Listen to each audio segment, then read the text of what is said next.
আমরা তোমাদের এখানে বন্যা হবে বলে তুমি আর একটা রাজ্যকে তো ভাসাতে পারো না।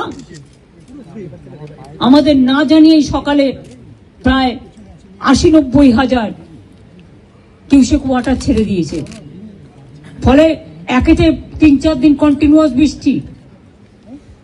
এমনিতেই গঙ্গাগুলো, আমাদের নদীগুলো ওভারফ্লো, ড্যামগুলো ওভারফ্লো ছিল, তার মধ্যে এই জলে আস্তে আস্তে কাল সকালে বিকেলে পৌঁছবে।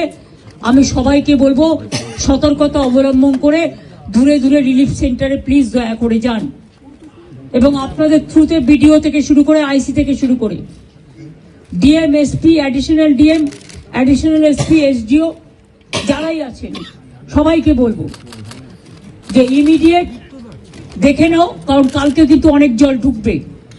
এই জলের ওপর যদি আবার জল আসে, আমার এমনিতেই চিন্তা আছে ৩৫ জনকে কি করে উদ্ধার করব আমরা।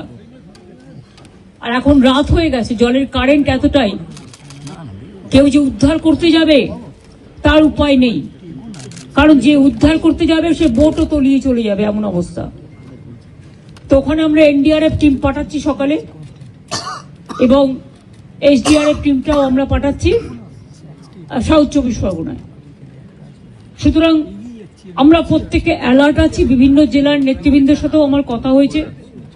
সিএস নিজে মনিটরিং করছেন 24x7, এবং তিনি নিজেও ডিএমদের সাথে বারবার করে আজকে ২-৩ বার ভার্চুয়াল করেছেন। উনি অলরেডি আমাদের 24x7 মনিটরিং চলছে, টাইম টু টাইম কি অবস্থা।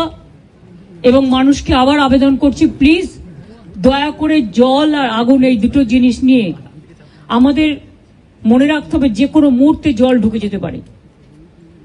দোতলা বাড়ি হলেও যদি একতলা ভেসে যায় তাহলে দোতলা ভাসতে কতক্ষণ নেবে? কাজে জীবনের ঝুঁকি দয়া করে কেউ নেবেন না, সতর্ক থাকুন, কিন্তু জীবন বাঁচান।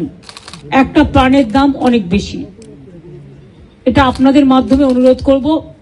যদিও আপনারা জুনিয়র ডক্টরদের স্ট্রাইক নিয়ে বেশি ব্যস্ত, কিন্তু তার মধ্যে আমার এই আবেদনটুকু যদি গ্রাম বাংলায় মানুষের কাছে পৌঁছে দিতে পারেন, বিশেষ করে জেলার মানুষের কাছে।